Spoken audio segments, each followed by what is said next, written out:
هل رأيت ما جلبته على نفسك وعلينا من شر؟ قطع الله دابر المشركين وآلهتهم. قل إنك لن تعود لتعريض حياتك للخطر. ها؟ قلها يا أبا ذر، قل لن أذهب إلى الكعبة وأهين الأصنام أمام المشركين. أعدكم أن أفعل ذلك قدر استطاعتي، رغم أني لا أملك نفسي عند الغضب إذا وقعت عيني على الكفر، ولا أطيق رؤية هذه الأصنام وهم يطوفون بها، ولا يمكنني السكوت عن الشرك بالله، لكني سأعمل على كبح نفسي وكظم غيظي. ها هو قد وعدنا يا عباس. الله المستعان. لبيك إساف، لبيك نائلة. لبيك إساف، لبيك نائلة. ألا تعرفين يا امرأة أن إساف ونائلة زانيان؟ تعبدين آلهة زانية أيتها البلهاء. من أنت أيها الأحمق لتسفه آلهتنا؟ والله ما أحمق إلا أنت وأمثالك. هيا من هنا. أغيثوني، أغيثوني من هذا الأحمق. أغيثوني. لقد عاد الرجل الذي يسب الآلهة. اضربوا هذا المجنون. كفوا أيديكم عنه، إنه من غفار. لا طاقة لكم بغفار، سينهبون تجارتكم كلما مرت بهم. اذهب لعنتك الآلهة. آه آه آه آه آه. لا حول ولا قوة إلا بالله. ارحم ضعفك يا أبا ذر، ولا ترمي بنفسك في التهلكة. أو كلما عالجناك يا أبا ذر عدت إليهم ليضربوك؟ لا يكون الرجل رجلا ولا المؤمن مؤمنا ما لم يغر على الحق. ما تفعله لن يفيدك أو يفيدنا. عليك أن تتحكم في مشاعرك حتى يأذن لنا الله ورسوله بالجهر بالإسلام. والله إني لأنتظر ذلك اليوم بفارغ الصبر.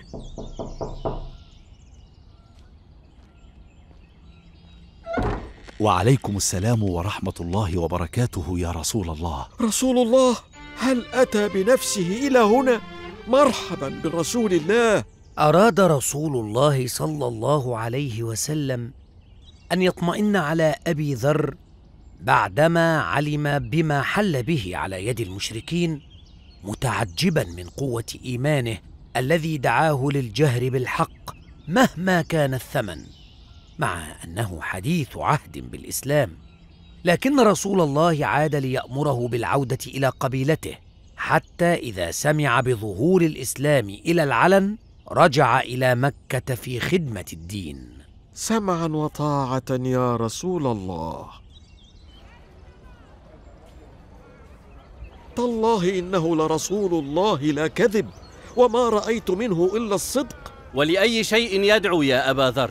أراد أبو ذر في قبيلته غفار أن يفعل ما لم يستطع فعله في مكة، فراح يحدث قومه عن رسول الله وكيف أنه يدعو إلى عبادة الله وحده، ويهدي لمكارم الأخلاق، وينهى عن الإشراك به وعبادة أصنام لا تنفع ولا تضر.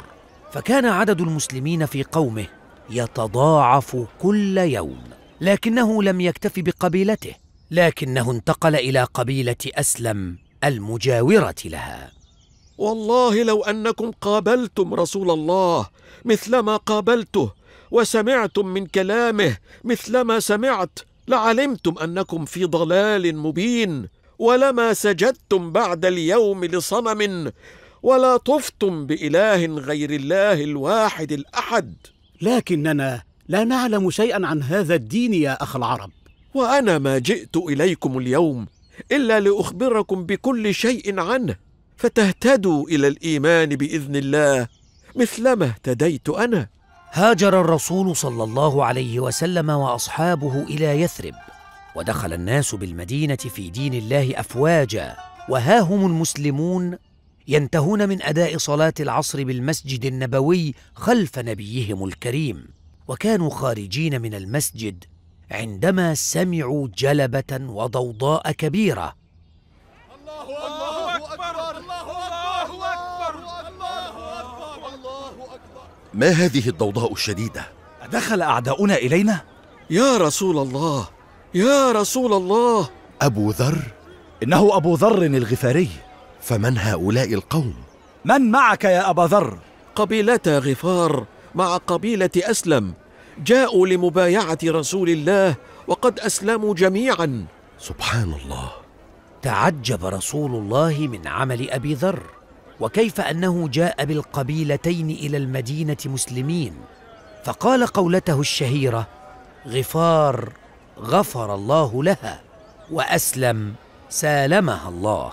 ثم صافح أبا ذر ونظر إلى صحابته قائلاً: ما أقلت الغبراء وما أظلت الخضراء أصدق لهجة من أبي ذر، باطنه مثل ظاهره، يقصد صلى الله عليه وسلم أنه رجل يخلو من أي نفاق، ولا يقول ولا يفعل إلا ما في قلبه بصدق ووضوح. انتهى أبو ذر من صلاته خلف رسول الله بالمسجد النبوي، فقرب الرسول صلى الله عليه وسلم أبا ذر منه وسأله: يا أبا ذر، كيف أنت إذا أدركك أمراء يستأثرون بالفيء؟ يعني ماذا تفعل إذا رأيت في السنين القادمة أمراء يكثرون من جمع المال لأنفسهم ويتركون الناس فقراء؟ والذي بعثك بالحق لأضربنهم بسيفي. فقال له الرسول صلى الله عليه وسلم: أفلا أدلك على خير من ذلك؟ اصبر حتى تلقاني. سمعت وأطعت يا حبيبي يا رسول الله. لقد علم رسول الله أن أبا ذر غيور على الدين أشد الغيرة، وأنه سريع الغضب من أجل الحق، فأراد أن ينصحه بالصبر، لأن الشدة لا تنفع في كل المواقف ولا في جميع الأحوال. في غزوة تبوك سنة 9 من الهجرة كان المسلمون يستعدون للحرب، فقد أمر الرسول صلى الله عليه وسلم بالتهيؤ لملاقاة الروم، لأنهم راحوا يتآمرون على الإسلام. ما لي أراك حزينا يا عمار؟ راح بعض المسلمين يعتذرون عن الخروج للحرب لأسباب مختلفة. نعم، إنها أيام جدب وفقر شديد، ومعاناة الناس تزيد وتزيد. ولكن هذا ليس عذرا لترك الجهاد. ألم تسمع قول رسول الله حين قالوا فلان تخلف؟ نعم يا ابن مسعود، قال صلى الله عليه وسلم: فإن يك فيه خير فسيلحقه الله بكم، وإن يك غير ذلك فقد أراحكم الله منه. لكن ليس هذا ما يقلقني. فماذا يقلقك يا عمار؟ لقد تخلف عنا أبو ذر، وقد حكم الرسول كما رأيت بأن من تخلف في الحرب عنا فلا خير فيه.